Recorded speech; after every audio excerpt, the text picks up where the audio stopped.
We are not monsters. We do it because we love our home. As long as we keep doing this, Possum Springs survives. Things can get better. These mines are gonna be humming again some days. No. No, no, no, no, no, no, no. Oh, this is hitting on something. This is hitting on something that, I don't know, I feel like it's irrelevant to what I had originally planned to talk about, but this is hitting on it from a very different angle. This is a mentality that was quite prevalent, especially when Trump got elected. And it was symptomatic of a lot of the issues of alienation of labor under capitalism, especially in a lot of these different regions, where there was always someone on the margins you could blame to try to bring the world back to something that made sense for a lot of the people who had this mentality. And it's still happening. It's still happening, even though it's taken on a very different form right now. A lot of the conspiracy theory stuff, a lot of the movements of trying to create this idea that the government's controlling everything, that, you know, blaming the Democrats, the whole Q thing. This is all tied together into this very same mentality, and I think a lot of it was born out of these mindsets. And it's disturbing. It's disturbing how easy it is to just say, oh, well, that person's not somebody who's going to be missed, and we'll just throw them under the bus. They're not one of us, so we can just throw them to the side. But they're aiming in the wrong direction. And that's almost always what happens with the mindset there. It's the people above that are the issue. It's the capitalists. It's the systems in place, not the everyday people.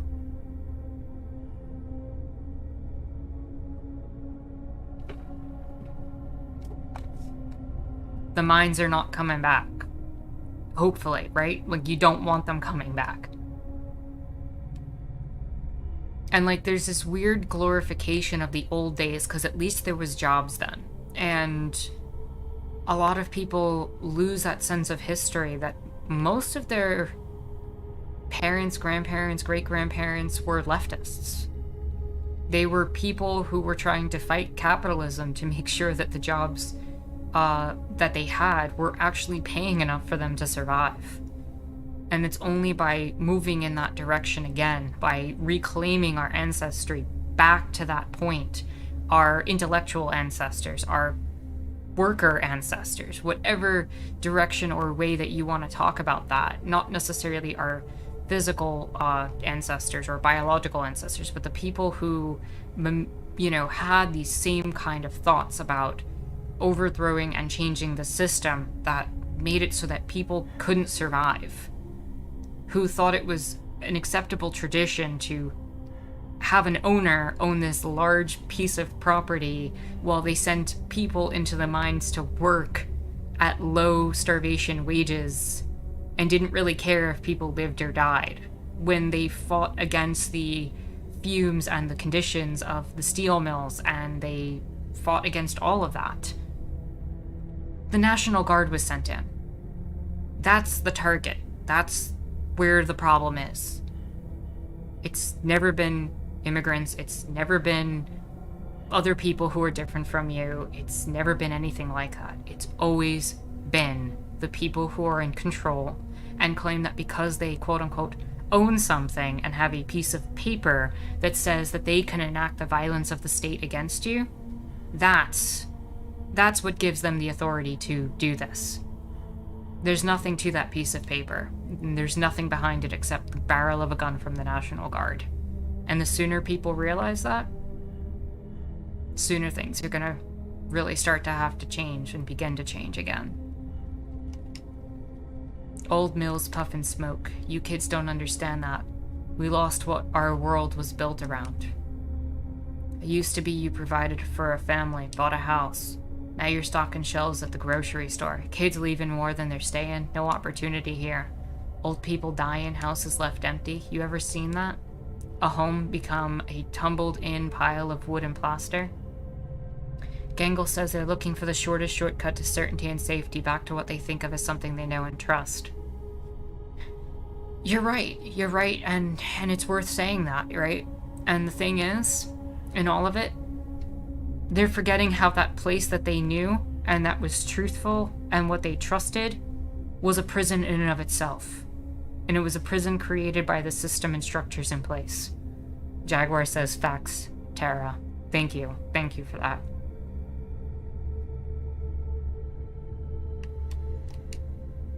A job become a burned out brick box or a hole in the ground. But we can change that. We can put this place back together, where it won't be just shapes.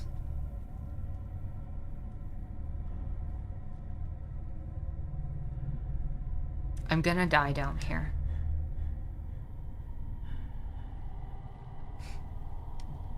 Why are you telling us all this? Because we're getting old, and even with the fringe benefit of good health, we need new blood to carry this on when we're gone. Gangle says the past they dream of is a fiction.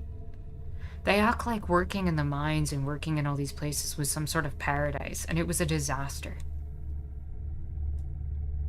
You know, I think what a lot of it really does come down to was the nostalgia that when they were kids, things kind of sort of seemed to make sense.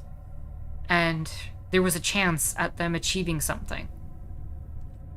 And when that got disillusioned, a lot of them lashed out. And again, not at the right people. You're like pitching us on this? Were any of you even minors back in the day? Any of you hurting now financially, like? Or is this just some sort of big costume party murder club? For someone's shitty boss who's afraid of dying. Bay just called that shit out hard. It does. This is really bad. This is insane. I'm not gonna say why should we call the cops. Why is that even an option there? Why should we help you? Because if no one's here to do this, you remember that flood a few years back? You remember the blizzard of 2010? You know, this is also getting on that idea that we were talking about earlier with Angus. Capitalism was invented. The free market was invented. It's a mythos. It's no different than something cultish. And that's what I think this is getting at. The idea that this is almost cultish behavior. And you know, this mentality of we have to keep making sacrifices for the great altar of capitalism to keep preserving it, rather than unifying and creating some sort of democratic reality where we all can benefit and thrive from it. You know, the appeal of being a ruler, I don't understand it. I don't understand the mentality of the appeal to be somebody in a place of authority. To have servants at your beck and call, to try to reach for that place of capitalism and to continue to serve under the fiction that you'll eventually reach that place. It really doesn't make sense to me. When we can build a world where most people, at the very least, are able to, at some level, have a decent existence for themselves. I'm not saying we're going to fix everything, that everything's just going to get better and that there won't be more challenges ahead. But at the very least, by changing the economic system and the incentives, at the very least, democratically controlled workplaces, at the very least, some sort of universal base income, we're going to improve people's realities. And I guess this bleeds into the topic that I wanted to talk about. The world is struggling. The climate is an issue. People are not getting their wages increased. You have places, like in the videos that I've covered recently, where you have businesses trying to hire 14-year-olds, hiring felons at slave labor wages. You have the attempt to automate with no structures in place to actively try to even consider paying people a decent amount under our current economic realities. And in the meantime, the stock market is through the roof. And that always happens. The investors always get their money. You know, and I look at the thing that I covered recently where I talked about Walgreens, and I look at the thing where, you know, Walgreens has basically been complaining, oh, there's shoplifters in San Francisco and all that. because the law in San Francisco says anything below $950 is now a misdemeanor and not a felony. So people are taking the gamble and sometimes stealing. Stealing. Because, that's the big steal. But the company itself had like $4.5 million in wage theft. The company itself has been making profits for its investors that have been through the roof. And yet, people are worried about a bunch of people stealing laundry detergent or stealing, deodorant or basic hair care products or anything of that sort. And, you put all of these narratives together and you look at all of them. And I know I tend to cover them on an individual basis, but the thing is, and the goal I feel like is for people to start putting it all together as if they're puzzle pieces, kind of driving it all together. You have this stock market where the investors are constantly getting these massive returns. There's always growth in the stock market, and I don't think enough people question why. And the funny thing is in the stock market, a lot of the ideas of competition haven't existed for a long time. And I know that shocks a lot of people when they hear it, like, oh, there hasn't been competition in the stock market. But most of the stock market is handled now through investments in industries rather than individual companies.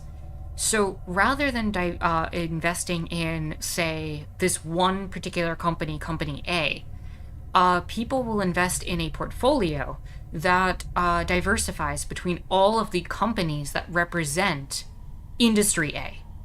And so you're kind of putting a little bit of money into each of them. So naturally, as long as the industry grows, all of those companies are collaborating essentially through the stock market. You're investing in all of them. So the industry has to grow. It's why price fixing has become more common, even if it hasn't been referred to as price fixing or acknowledged as it for a long time. The system that we have in place is a natural evolution of what happens when the people who thrive at the top recognize their self-interest in communing with each other and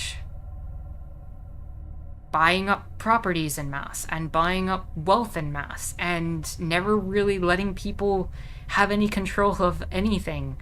And it ends up being in a place where the market, by necessity, has to keep rising, while wages stay stagnant, while inflation makes the prices keep going down, while all of it ends up just driving things into the point where people can't even afford their own basic necessities anymore. And that's the place we're finding ourselves. And with the pandemic exacerbating that and only showing off the failures of a system and a concept that wasn't prepared for the basic needs of people. And what I mean by that more than anything is that under capitalism, under our current realities and our economic system, there's no incentive to stockpile PPE. There's no incentive for any one company or organization to hold on to the things that would provide safety during a pandemic, that would provide safety in case of a disaster. You don't want a warehouse stocked with all those resources, because if you had that, it would be an inefficient use of that space according to capitalism, because you're not maximizing your profit off of it. But the point isn't to maximize off of profit, it's to maximize the necessity and care of people. So we should have had a stockpile of masks. We should have had a stockpile of PPE for the pandemic. We should have had all of that in place, but we didn't. And the big part of that is because investors needed to make the maximum amount of money off of companies. And if one company stopped and said, hey, no, maybe we should stockpile, they'd be the company that would fall to the wayside for their quarterly investments. And that company would lose investors, and the whole system would, not function the way that it does. The incentives are what drive capitalism. And we've reached a point where none of it makes sense. You could theoretically argue that there was a time, and I wouldn't personally agree with it, but you could theoretically argue that capitalism maybe 100, 150 years ago kind of sort of made sense. I personally don't subscribe to the philosophy, but I do understand how some people make that particular argument. But in today's world, especially with the overgrowth and, overdevelopment of resources, like the thing I talked about in my video yesterday, where I talked about the fast fashion industry and all that, the idea that we're producing at least 40, in just Chile, the Chilean desert, we're dumping almost 40,000 tons of clothing every single year. Because, and that's being done so a company can go make a profit off of that, and the investors can make money off of that. Why not just stop the production of that? Or better yet, make sure everybody's clothed. That's an inefficient system. And we keep hearing about the rationality of the market. The rationality of the market only makes sense for those in the authoritarian positions at the top. It doesn't make sense if you're a worker at a company. Because if you're the average worker at a company, it's not rational for you to have your wages skimmed off the top. It's not rational for you to have a denial of health care if you're providing the most basic services to the society. This isn't a rational system. It's only rational for the people who are thriving in it. And most of us aren't. And our enemies are not our neighbors. Our enemies are not people who may or may not look different or act different from us. It's very clear who that real enemy is. And Gengel, you said there's a mindset that many or most people are hardwired to aspire to, quote, fit in, to be part of the hierarchy. For the authoritarian mindset, there's safety in being part of the pecking order. It's only safe, though, if you're at the top of the pecking order or able to potentially move through the pecking order and rise. But there's also safety in the recognition that there doesn't need to be a pecking order. That we can all equally sit in a position where we'll all care for each other. And I agree with you, Duke. I think the pandemic has opened a lot of eyes. And right now we're in a situation where a lot of these companies don't want to pay people a living wage, are fighting against unions tooth and nail that are starting to reform, that are blaming workers for quitting their jobs when there's no rational reason why somebody would work at $12 an hour if they can't pay rent. And then a lot of the business owners get frustrated and angry. Why isn't there someone to come do this task I don't want to do for $12 an hour? Because nobody wants to do that work if it doesn't mean their survival. And nobody wants to do that work if it doesn't mean the survival of their neighbors, their family, their community. And I think a lot of people, like you said, Duke, are starting to see that. And are starting to see that their own rational interest means allying with other people. Allying with their neighbors. Allying with people that they would have thought, maybe at a different time, are not their natural allies. And it's going to mean overcoming things like an obsession with nationality. It's going to mean getting rid of the obsession with race. And I mean that in the sense of stop prioritizing things like white supremacy. Stop focusing on the fact that the business owner might have a similar skin color to you or whatever, and focus on the fact that you're all workers thriving, needing to thrive and not being able to do so. Break down the myths that have been perpetuated about race and stereotypes, about gender and stereotypes, about being in any way, shape, or form, quote unquote, different, or lazy, or any of the other massive stereotypes that exist out there. We're all just trying to live our lives. And the best thing we can do is all come together. And I'm sorry if that got a little ranty right in the middle of this ending thing, but a lot of that's been sitting on my mind. And honestly, if we're exploring May's mind in this game, and we're addressing all this, I think it was an appropriate time to talk about all of that. The stock market is not a good indicator of things. In fact, the stock market rising is an indicator that investors are making more money and less wealth is reaching the hands of most people. Stock market go up is not good. If you all have anything to add to that and whatever, I'd appreciate it. Whatever you have to add or say. Let me get back to the game for a bit, though, while you all do. You remember the blizzard of 2010? That's what happens. and beyond that. The jobs never come back, the kids never come back, everything crumbles, Possum Springs bleeds to death, and soon we'll all be dead. And this town will just be fields and trees. I've seen it. Jaguar says, a lot of stigma, harmful and erroneous thought around ability also needs to end. I'm with you.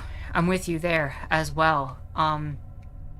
There's a reason why the phrase, each according to their ability, each according to their means, as it were, or needs or whatever, that whole idea and concept.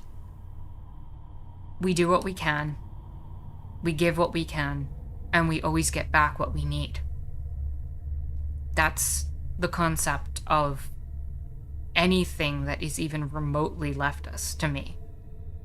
The idea that we come together to make a world where the majority, where our viewpoints are emphasized, where our differences are seen as beautiful, and we're not being subscribed to some sort of order that is enforced upon us by an authoritarian who thinks they know how the world's supposed to work.